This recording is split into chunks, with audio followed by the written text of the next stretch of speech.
tal? ¿Cómo están? Muy buenas noches. Bienvenidos a Vía Pública. Ha sido una jornada claramente marcada por el tema de La Haya, y es que este litigio ha entrado en la recta final con los alegatos orales, es decir, el momento en que se hacen públicos en detalle los argumentos de cada país. Bolivia y Chile se juegan sus últimas cartas y eso incluye una serie de aspectos jurídicos y también comunicacionales que vamos a estar analizando esta noche acá en el debate de Vía Pública. Revisemos cuáles han sido las noticias que han estado también marcando esta jornada, además del tema de La Haya. Carabineros dio a conocer su nuevo alto mando. 15 generales pasan a retiro en uno de los ajustes más grandes de las últimas décadas. Y el exministro Jaime Campos admitió que se negó a cumplir instrucciones respecto del penal Punta Peuco. Aseguró que se trataba solo de una maniobra comunicacional. Y el crecimiento económico alcanzó 1,5% el año pasado, cifra levemente menor a la esperada. Bien, vamos a hacer una pausa y vamos a estar de inmediato de regreso acá en Vía Pública con el debate de esta noche.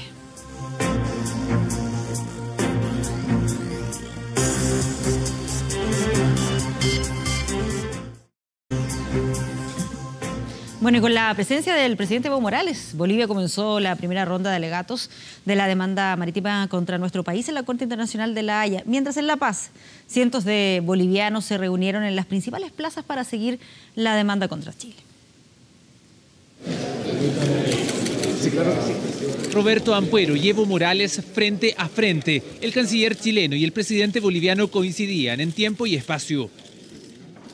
El contexto es conocido en el inicio de los alegatos en la Corte Internacional de Justicia de La Haya.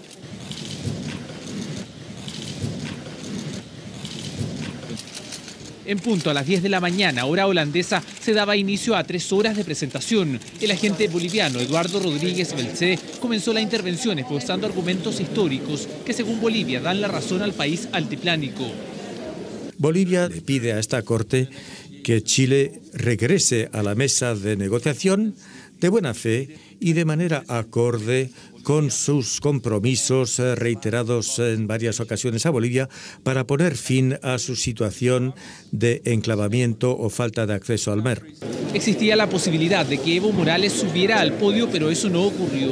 4 abogados expusieron los argumentos del país vecino en su intento por conseguir una salida soberana al mar. Plantean que ha existido un daño económico catastrófico y que la mediterraneidad ha retrasado el progreso. Chile está bajo la obligación vinculante de negociar el fin de la situación de falta de litoral de Bolivia. El caso de Bolivia no se basa en una interpretación creativa. Las promesas repetidas por parte de Chile a efectos de hallar una solución no se pueden reducir a un capricho diplomático. Los abogados plantearon además la existencia de daños reales y continuos en el tiempo y que la demanda marítima es una aspiración que el derecho internacional debe resolver. Argumentan que históricamente hubo intención de Chile de llegar a acuerdos para garantizar una salida soberana al Pacífico. Con un lenguaje duro, los juristas también describieron lo que calificaron como la invasión chilena. La herida causada al pueblo boliviano es imposible que sane. Bolivia se recuperó del traumatismo de la guerra, como todos los pueblos se recuperan con el tiempo, pero no se recuperó de la amputación de todo su litoral. Término de la audiencia, Chile acusó tergiversación en la presentación de Bolivia frente a los jueces. Esa tergiversación histórica nosotros jurídicamente la vamos a responder. Este no es un tribunal de historia. Este es un tribunal de derecho, pero nosotros no vamos a dejar pasar la tergiversación histórica que ha hecho Bolivia en esta oportunidad. No hay sorpresas en los términos en que Bolivia se ha venido expresando últimamente, lo hemos vuelto a ver. Hemos visto también que pareciera que se confundiera una Corte de Justicia con una Corte de Análisis Histórico. Hubo mucha referencia a lo histórico y con poco acercamiento o elaboración con respecto a lo jurídico. La delegación boliviana no quiso, como estaba acordado, hablar a la salida del tribunal y convocó una conferencia donde solo intervino Evo Morales. Levantemos nuestra voz por nuestro litoral, que pronto vendrá Bolivia. Otra vez su mar.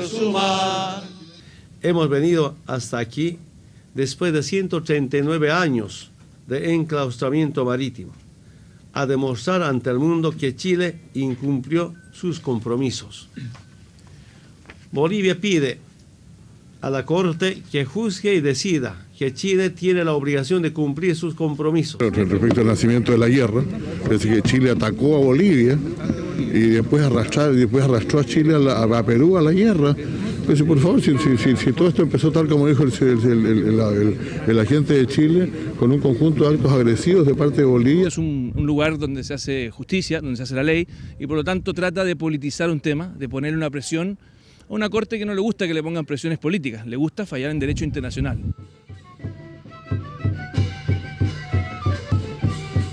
Mientras se desarrollaban los alegatos, una manifestación pacífica convocaba a un grupo reducido de bolivianos y chilenos frente a la Corte Internacional.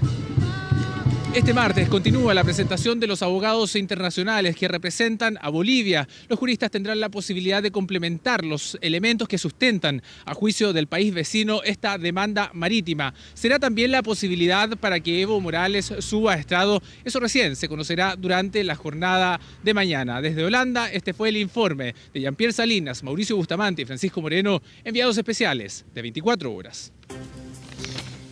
Muy bien, y queremos profundizar precisamente en este tema. Vamos a saludar a quienes nos acompañan esta noche acá en el debate de Vía Pública. Primero Jorge Sanz, quien es académico de la Facultad de Gobierno de la Universidad del Desarrollo, doctor en Territorio y Desarrollo Local. Jorge, muchas gracias por estar aquí. Gracias por la invitación, Patricia. Hugo Llanos Mancilla, abogado, ex miembro de la Corte de Arbitraje Internacional del Tribunal de la Haya y profesor de la Universidad Central. Gracias por estar aquí esta noche. Paz Mileta, académica del Instituto de Estudios Internacionales de la Universidad de Chile. Paz, también. Gracias por acompañarnos. Y Paulina Astroza, quien es profesora de Derecho Internacional de la Universidad de Concepción. Muchas gracias por acompañarnos acá en el Vía Pública. Recién veíamos una nota que es una especie de resumen de lo que ha pasado en el día de hoy en La Haya. Y mucho se ha hablado también durante esta jornada. Y por eso que me gustaría primero preguntarles, ¿hay algún elemento, alguna situación, algún argumento que a ustedes les haya llamado la atención, que les haya sorprendido, o todo más o menos se ajustó a lo que esperaban? Yo creo que no hubo mayores sorpresas respecto al argumento planteado por Bolivia.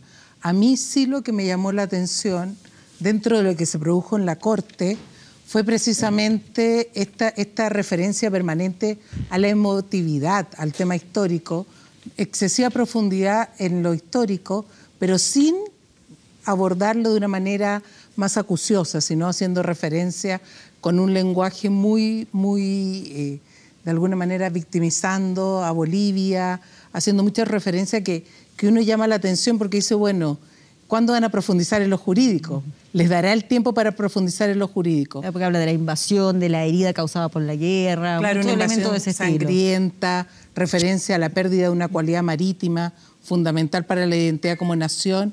Y yo creo que el otro elemento que a mí también me llamó mucho la atención en el contexto de lo que pasaba fueron, primero, el tuit de Evo Morales haciendo referencia a Antofagasta, en ese contexto, ¿no es cierto?, que además cuando él hace muy poco había venido a Chile y había pedido perdón por los Twitter. ¿Verdad? Entonces, que era lo que había mencionado en el cambio de mando, que si de repente alguien lo interpretaba mal, que no era la intención. No había querido ofender. Sí. Exactamente. Eso me pareció muy contradictorio con respecto a lo que él había dicho una semana antes aquí en Chile.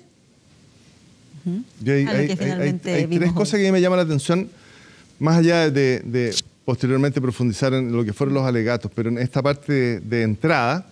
Primero, que en las manifestaciones de Bolivia no hubo ninguna bandera boliviana, sino que estaba esta bandera azul que se relaciona más con el MAS que con Bolivia. Lo otro es que Rodríguez Belcé en su intervención dice lo que nosotros queremos y le pedimos a Chile es que vuelva a la mesa de negociaciones. Y los que patearon la mesa fueron ellos. Y el tercer lugar es que parece que todo este proceso parte cuando Sotomayor desembarca en Antofagasta y para atrás no hay nada. Porque esa fue la invasión. Y Sotomayor se baja con 100 soldados que lo aplaudieron, desfilaron por el centro de Antofagasta. Y posteriormente pareciera que no hay ningún antecedente. Y si empezamos a buscar un poquito más atrás la historia, nos vamos a dar cuenta que la agresividad y la escalada de la crisis fue particularmente de Bolivia y no necesariamente de Chile. Sí. ¿Coinciden ustedes o hay algún otro elemento también que les haya? A ver, Javi, yo creo que hay dos cosas que me llamaron la atención. Lo primero, y coincido un poco con lo que señala Paz, que, a ver, yo tuve la posibilidad de asistir a los alegatos en su momento de Perú contra Chile y también estuve en los alegatos de Bolivia contra Chile en la excepción preliminar. Y si yo comparo el lenguaje que se utilizó en aquella oportunidad, que si bien es cierto, estamos hablando de un juicio, no es el lenguaje diplomático que se suele utilizar en otras instancias, encontré que este fue particularmente duro. O sea, las declaraciones, la forma de expresarse respecto a Chile, creo que hubo una diferencia con lo que por lo menos pude observar en los alegatos anteriores. Y lo segundo que me llamó la atención fue que Rodríguez Belcé, cuando comienza cuando abre los alegatos, es que dice expresamente que ellos lo que están pidiendo es una obligación de negociar sin un resultado determinado y que además tampoco están pidiendo que la Corte determine cuáles vayan a ser las condiciones de dicha negociación. ¿Y por qué esta sorpresa? Primero porque en realidad desde el primer documento, que es la solicitud o demanda que presenta Bolivia, Bolivia en realidad lo que quiere no es ellos quieren una obligación de resultado y a la salida de la Corte ellos vuelven a insistir que lo que quieren es del resultado. Entonces se contradicen. Y segundo, cuando el tuit que señalaba también Paz, yo lo veo desde el punto de vista jurídico, en el sentido que cuando Evo Morales dice, y se refiere a Antofagasta... Claro, que dice Antofagasta es y será territorio boliviano. Boliviano. Entonces, al final la pregunta es, bueno, si ellos han sido tan ambiguos durante el juicio, que no han querido decir expresamente qué entiende por acceso soberano, y además, qué es lo que ellos esperan como resultado final, porque no quieren decirlo, porque si lo decían...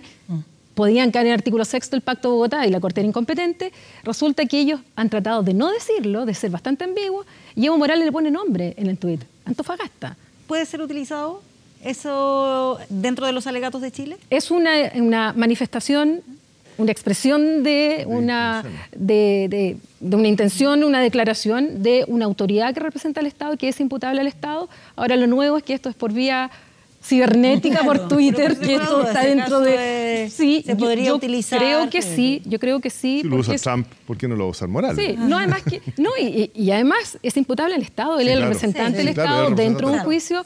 Si acaso esto sirve para demostrar que tiene otra intención. Ahora, no sé si, por ejemplo, las declaraciones de Alejandro Guillé se podrían utilizar por parte de Bolivia. ¿Lo digo en el sentido de plantear que hay algún tema pendiente? Pero ya lo dijeron, ya nombraron a muchos que estarían, comillas, apoyando la causa boliviana. Entonces, ya lo utilizaron. No, lo digo, pero ante la Corte, sí, claro. Pero yo diría, yo respecto a las declaraciones de Alejandro Guillé, la verdad es que yo creo que el problema fue la oportunidad de lo que dijo. Porque él nos dice, él dice, bueno, que estaría dispuesto a que hubiera una salida con canje. Él no está diciendo que esto sea una obligación para Chile. Por una obligación.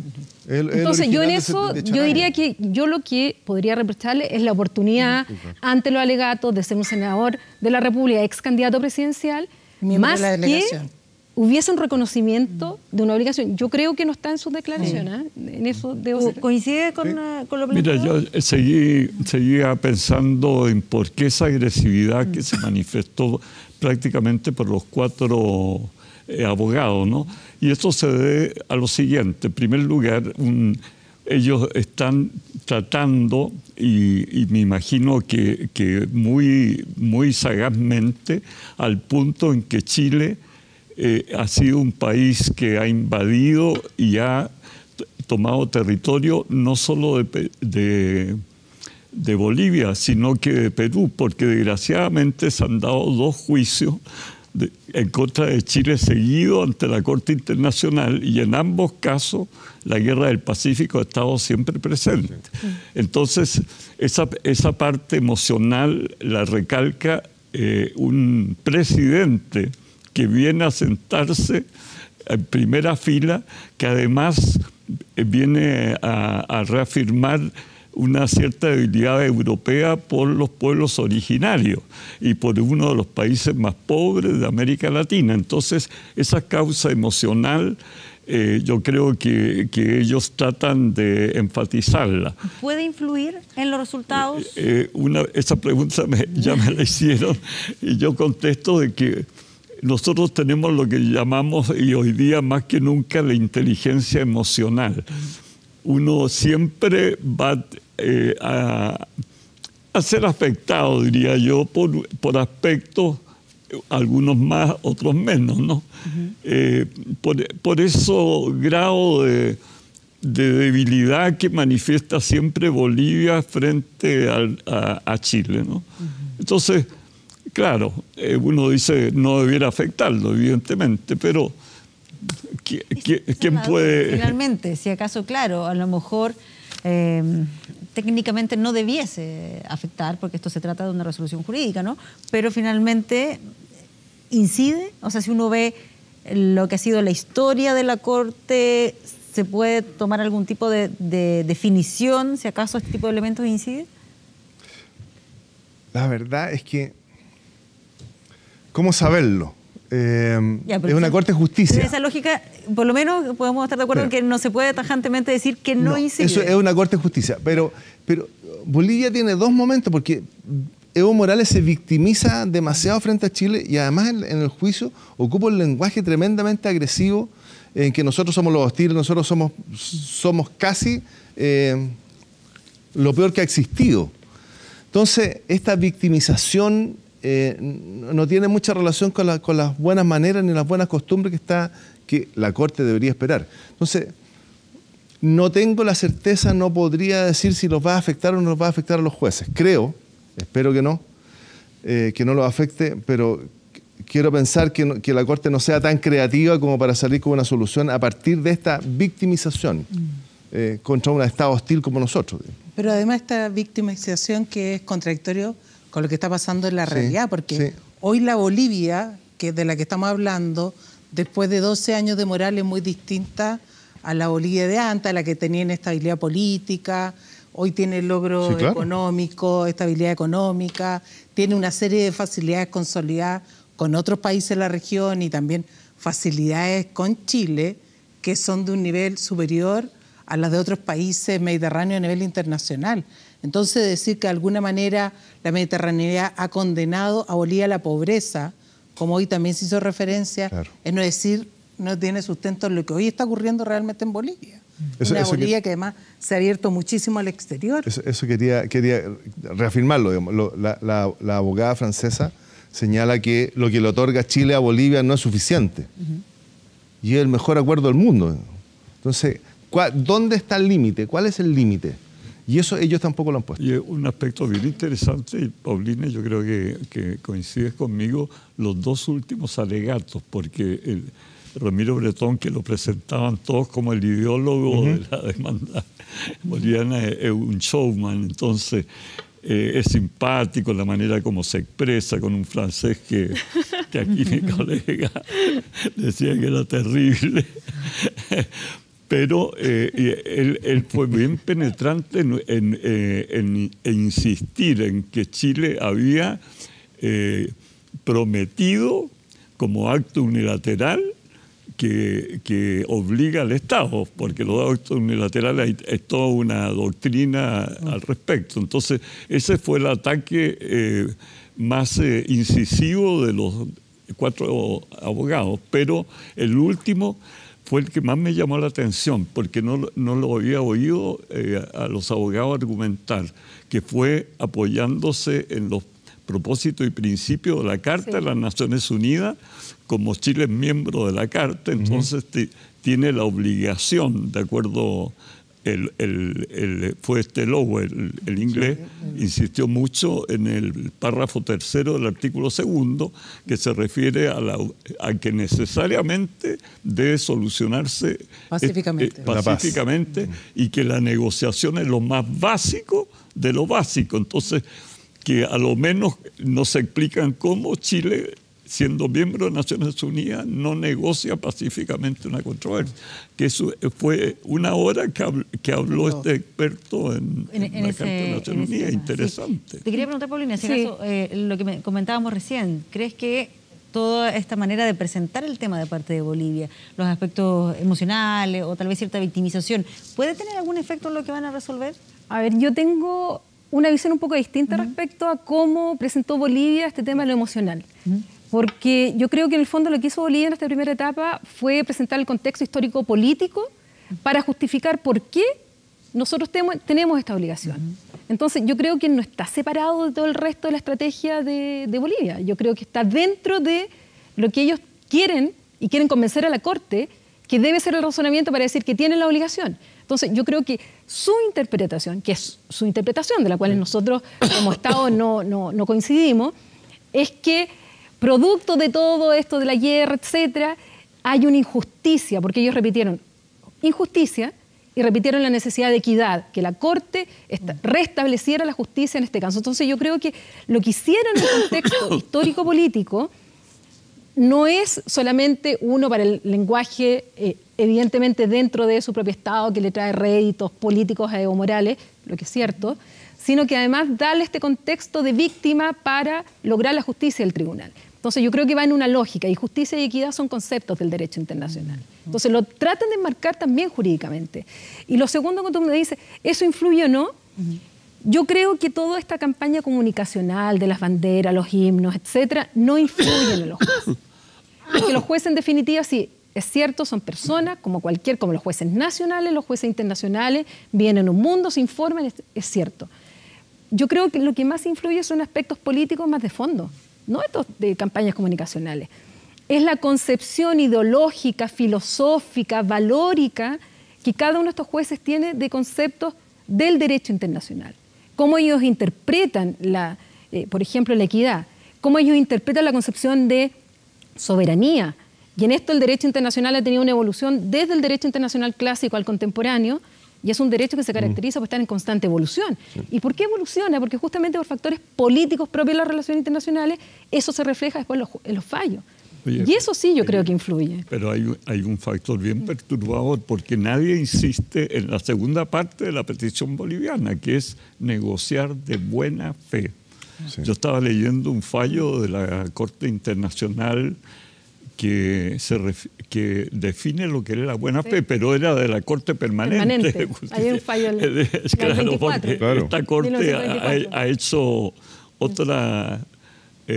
otro enfoque, ¿no? El antiguo era que la buena fe consiste en no tener posiciones rígidas, sino avanzar hacia un acuerdo.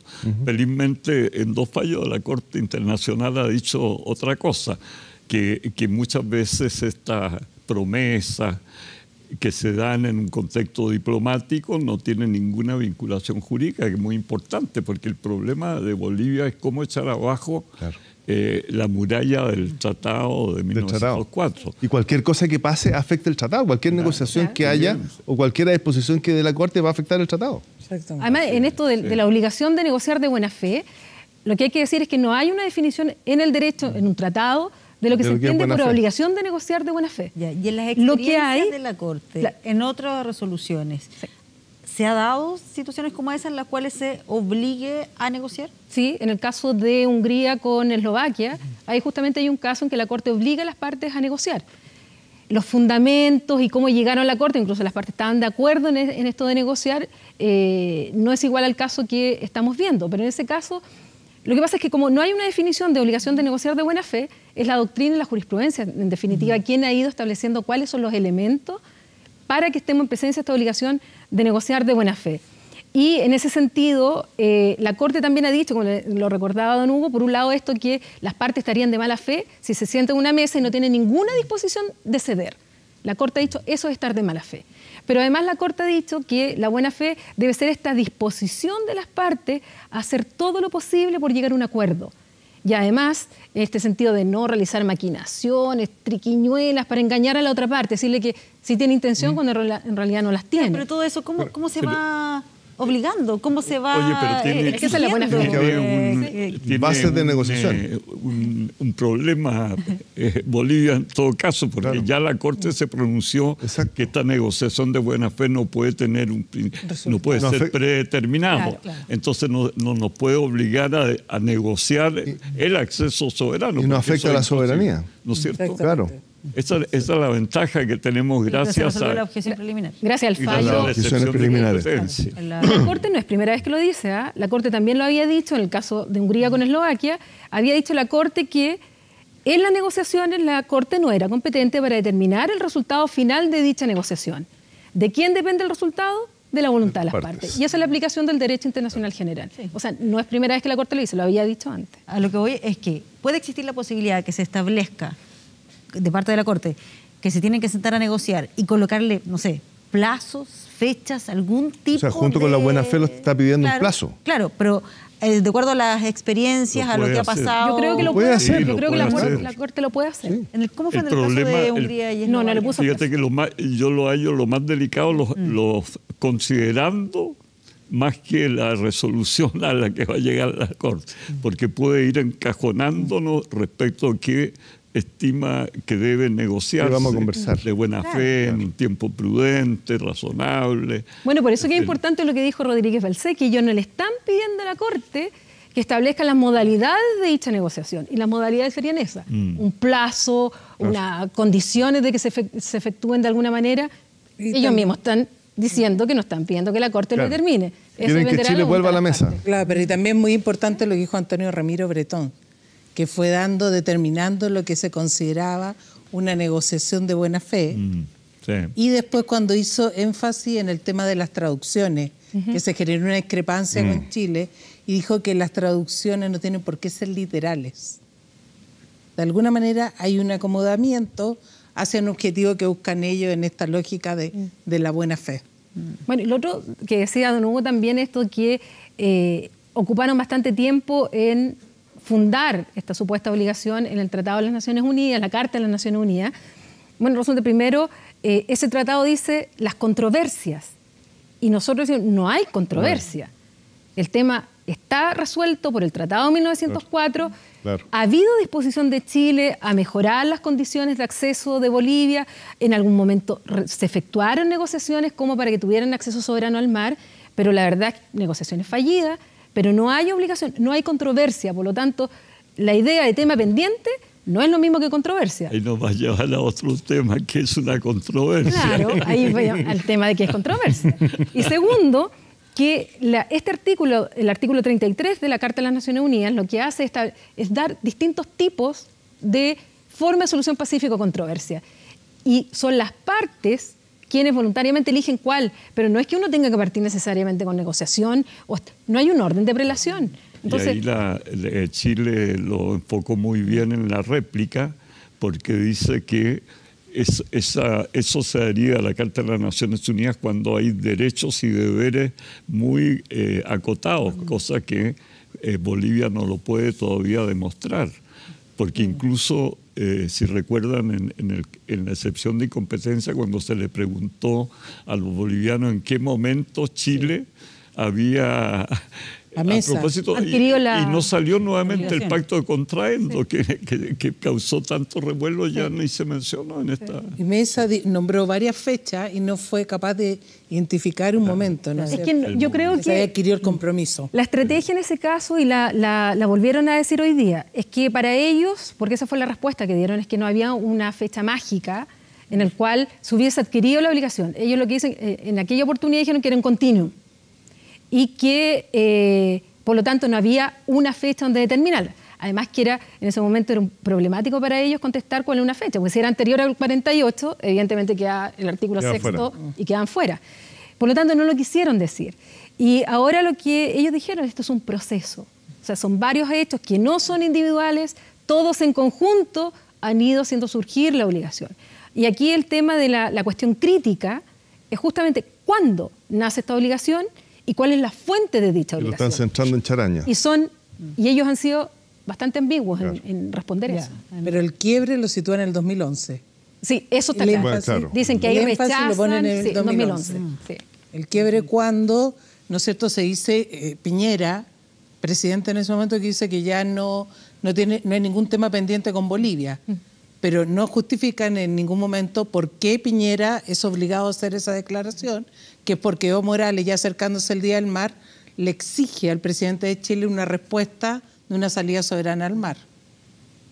Entonces, de alguna manera, llama también la atención esa relación que en ningún momento se hace referencia a por qué las distintas iniciativas, los distintos procesos finalizan, ¿cierto?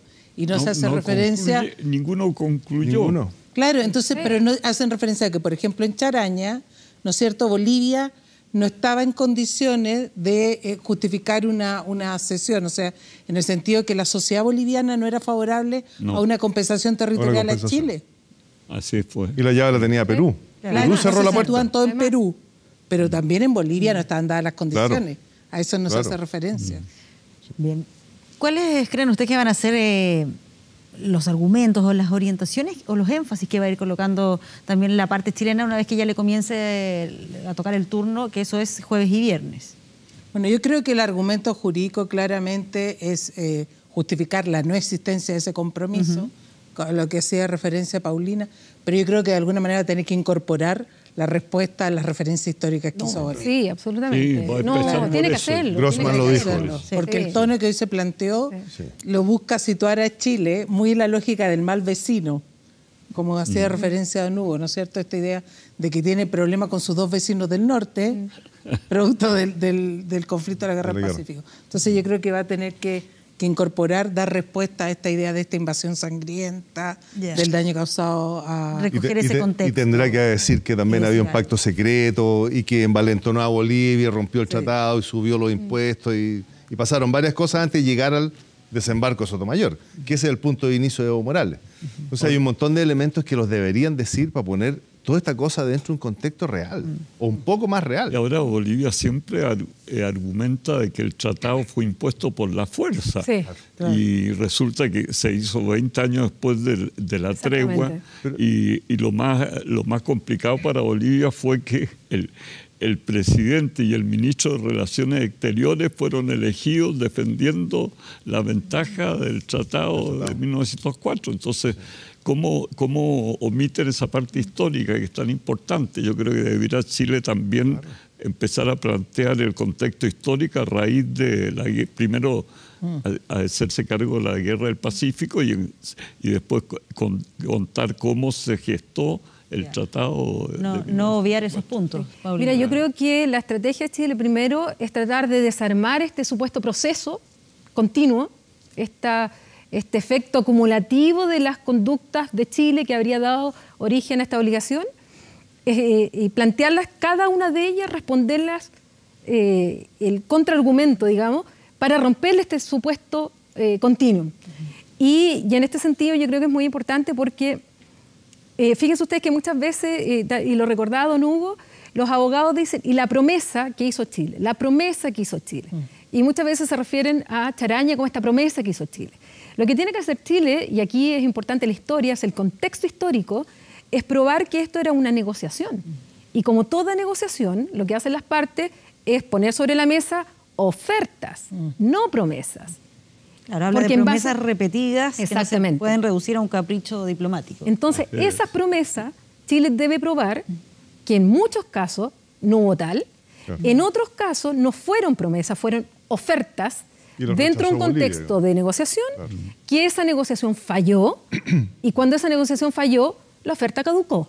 Y que no puede pretender Bolivia darle vida propia a esa oferta y transformarla en promesa. Y este argumento debe ser muy sólido por parte de Chile.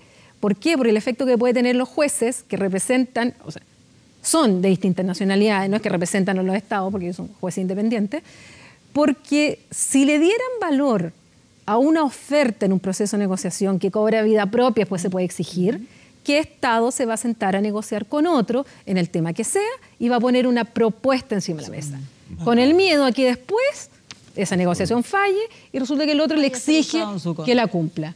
Y eso tiene impacto para todos los estados, no solamente en las relaciones bilaterales. Yo creo que ahí tiene que Chile poner el énfasis. Sí, porque si no los otros también me dicen cuando mi estado negocie. Bueno, esta etapa por lo menos está recién empezando, así es que vamos a ver qué es lo que va ocurriendo en los días siguientes, pero les quiero agradecer porque nos hayan acompañado acá esta noche. A las 5 de la mañana la próxima semana, que empiezan a las 5, no a las 6. Sí, ¿verdad? Cambia la hora en Europa. Cambia la hora, ¿no? Es por eso. Gracias por acompañarnos acá esta noche. Gracias a ti. Gracias. Nos vamos a una pausa y ya regresamos con más Vía Pública.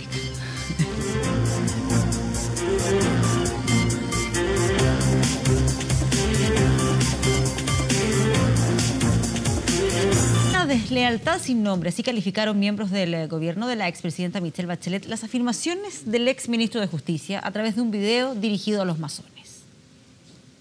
¿Puede alguien obligarme a ejecutar actos que violenten mi conciencia y que violenten la Constitución y las leyes? Ya no como exministro, sino como aspirante a maestro de la masonería, Jaime Campos se dirigió en este video a los miembros de la Gran Logia para explicar la confusa polémica por el no cierre del penal Punta Peuco. Hasta el día viernes 8 de marzo del año 2018, el gobierno nunca me entregó información o instrucción o resoluciones al respecto. Según el ex titular de Justicia, en más de 6 oportunidades le señaló a la presidenta la urgencia de resolver el futuro del polémico penal en Tiltil, donde cumplen prisión condenados por delitos de lesa humanidad durante la dictadura. Pero de acuerdo a su relato, fue a horas del cambio de mando cuando finalmente llegó la instrucción para ejecutar un acto administrativo respecto del recinto. Les advertí que ese acto jurídicamente era ineficaz y que me parecía solo una maniobra política comunicacional, efectista y con el propósito de evitar ese bochorno, por cierto que me negué a hacerlo. Una confesión que desató reacciones este lunes y críticas desde el propio gobierno saliente. Yo estoy consternado, le digo, de verdad, por un relato que hace el exministro Campos. Lo digo derechamente, creo que es de una deslealtad que no tiene nombre. Lo que correspondería es que un ministro sometido a unas circunstancias de esa naturaleza presenta su renuncia. Aquí hubo, aparentemente, por la denuncia que ha hecho el exministro Jaime Campos, un intento político, comunicacional o de generar algún tipo de tensión en el momento del traspaso de mando, absolutamente impropio. Aquí la única conclusión que podemos tener respecto al gobierno de la presidenta Bachelet, referido a Punta Peuco y referido a la demanda de verdad y justicia, es que no hubo voluntad política. Una instrucción de última hora no acogida por un ministro, dejando incumplida una supuesta promesa presidencial. Sí, hubo implantación de pruebas. Las últimas revelaciones que el informático Alex Smith emitió anoche en el reportaje de Informe Especial sacaron a la luz nuevos antecedentes respecto a la investigación por la fallida Operación Huracán. Alex Smith nuevamente rompió su silencio, conversó en extenso con Informe Especial y por primera vez reconoció lo que a esta altura es un secreto a voces. Sí hubo implantación. ¿Quién habría estado detrás de esta implantación? Los que trabajaron en las pericias. O sea, estamos hablando del capitán Oso y el mayor Patricio Marín. Ellos son de inteligencia. Alusión directa a quienes llevaban adelante la cuestionada Operación Huracán en la Araucanía, que buscaba aclarar una serie de atentados incendiarios a camiones en esa región y los ríos. Ambos, ya fuera de Carabineros, son investigados por el Ministerio Público en la búsqueda de la verdad respecto al sistema Antorcha, que el profesor Smith sigue asegurando es efectiva, pero hoy con una diferencia, la eventual alteración de pruebas. Dan nombres que tengo de pruebas, po. Yo no lo vi a las 3 de la mañana poniéndolo. ¿Te entendí? ¿Cómo voy a acusar a una persona? Todo indica para allá. Todo indica que fueron 11 sí, eso no. Pero no tengo pruebas, po. Y después tengo una demanda contra mí. Alex Smith dice temer por su integridad, incluso por su vida. Expresa que su labor se limitó a lo estrictamente técnico. Y la verdad, pues si yo no he implantado nada. Solamente ayudé con distintas aplicaciones para investigaciones. Smith decidió hablar porque asegura que el general Julio Pineda, quien comandaba el sumario interno en Carabineros, le mostró las discordancias del proceso. Tras conocer la información personalmente, se la entregó a Bruno Villalobos el 15 de febrero. En la experiencia que yo revisé, se ve manipulación o implantación. En la investigación administrativa del general Pineda. Sí, y yo lo informé. Este lunes, el general director de Carabineros, Hermes Soto, decidió que todas las unidades especializadas a lo largo de Chile, entre ellas inteligencia, pasarán a depender de las prefecturas locales para un mayor control de los trabajos que desarrollen. Soto, en todo caso, no eludió referirse a lo emitido en el reportaje de Informe Especial y la supuesta implantación de pruebas desde inteligencia, afirmada por Smith. Ese es un proceso judicial que se está desarrollando, yo no me puedo pronunciar respecto a eso, pero de todas maneras, si fue así, tienen que los tribunales determinar quiénes son los responsables y adoptar las medidas que corresponden. Las palabras de Soto se dieron tras protagonizar un acercamiento de Carabineros con Jorge Abbott, máxima autoridad de la Fiscalía Nacional, con la que la institución uniformada entró en conflicto por la Operación Huracán. En ese contexto, este lunes también se conocieron registros telefónicos que involucran al actor Daniel Alcaíno, quien en su momento apareció vinculado como financista de la causa que lidera la CAM, lo que el comediante negó. Es falso. Tú no has proporcionado nunca 2 millones, 2 palos a Yaitul, el jefe de la CAM. Jamás. ¿Y qué te parece que aparezca interceptado tu teléfono? ¿Tuviste conversaciones telefónicas con Yaitul en algún momento? Jamás he conversado con él telefónicamente. Jamás. Ni su teléfono, ni comunicado con algún comunero, ni alguien que tenga que ver con eso. O con la capa específicamente, jamás. El sitio web de La Tercera difundió una presunta escucha telefónica de inteligencia al actor, en la que se establece una conversación sobre el otorgamiento de la libertad de un amigo suyo, el exvirista Alfredo Canales. Este registro ratificaría que era investigado hace un tiempo. Son los coletazos luego de la fracasada operación Huracán y el reordenamiento de la casa en Carabineros, el que seguro continuará, especialmente después de las investigaciones de la justicia. Y esta noche Carabineros dio a conocer su nuevo alto mando, el que considera el paso a retiro de 15 generales, lo que da lugar así a una amplia renovación dentro de la policía uniformada, una de las más extensas de las últimas décadas. Vamos con noticias de economía. La economía chilena cerró el año pasado con un crecimiento de un 1,5%, según informó esta mañana el Banco Central. El informe reveló que el último trimestre de 2017 la actividad económica se expandió un 3,3% con respecto al mismo periodo del año anterior, el mayor ritmo para un cuarto trimestre en 4 años. Respecto a la minería, en el último cuarto del 2017 encabezó las alzas a nivel de sectores con un salto de 6,8%.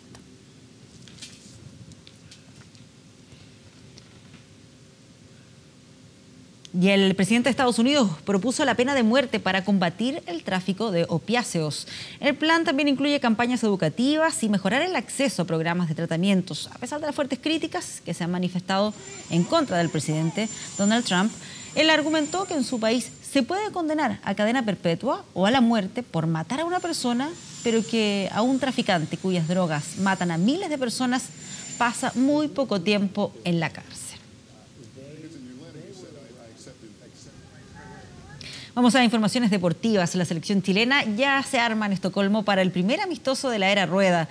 Este lunes arribaron Gary Medel y Arturo Vidal. Ninguno, eso sí, quiso abordar la polémica entre la NFP y Claudio Bravo.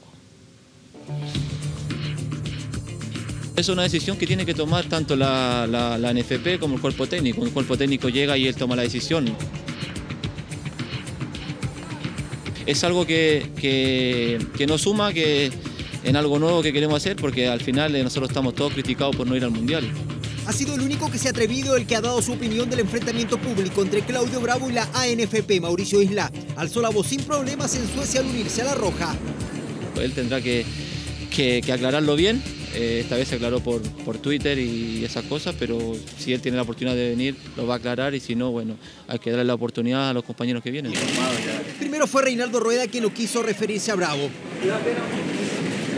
Este lunes fue el turno de Gary Medel, que seguramente será el capitán en los partidos frente a Suecia y Dinamarca.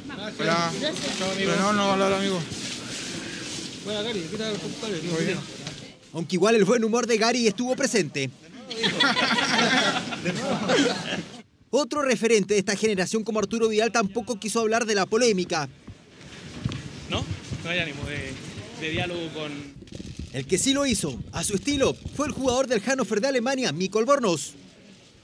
Lamentablemente que no está aquí, pero él tiene sus razones y tenemos que respetarla. Jornada de mucho frío en Estocolmo, donde este 24 la Roja jugará su primer partido del año. Para eso, el cuerpo técnico de Reinaldo Rueda entrenó por primera vez con los jugadores a disposición para los duelos ante los clasificados Suecia y Dinamarca. Va a ser algo, yo creo que difícil y triste para nosotros enfrentarnos a dos rivales que van al Mundial y nosotros no. Vidal se reencontró con sus compañeros de la Roja, bromeó con Gary Medel y luego entrenó de manera diferenciada. El que practicó bien fue Mikko Albornoz, que jugará un duelo especial. Recordemos que nació en Suecia e hizo su carrera ahí antes de partir a Alemania. Va a ser un partido muy especial cuando voy a jugar contra Suecia, donde tengo mis amigos y en el país donde nació yo y crecí yo. Y bueno, es un partido muy especial para mí. Primeros días de la era Rueda en la Roja, marcados por la polémica ausencia de Claudio Bravo. Bien, hacemos una pausa y ya volvemos de inmediato con más Vía Pública.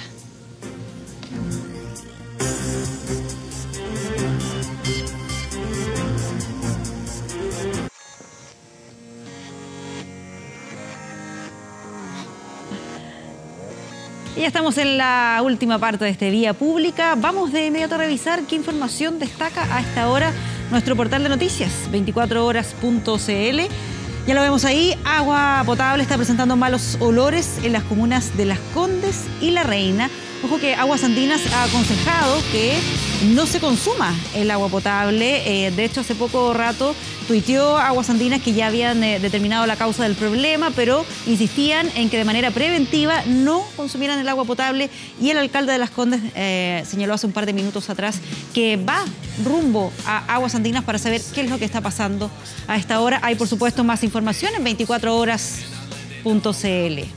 Vamos con información del tiempo a esta hora. 14,8 grados, totalmente despejado. ¿Qué se espera para mañana? Una máxima de 29 grados. Sube algo la temperatura. 26 para este día miércoles. Y escuchamos de fondo Somewhere I Belong, de la banda estadounidense Linkin Park. Un día como hoy, en 1976, nació su vocalista Chester Bennington, con quien la agrupación alcanzaría el mayor éxito. Recordemos que él falleció en California el 20 de julio del año pasado, luego que se quitara la vida, víctima de una profunda depresión. Con esta melodía pedimos el Vía Pública de esta noche. Que estén muy bien.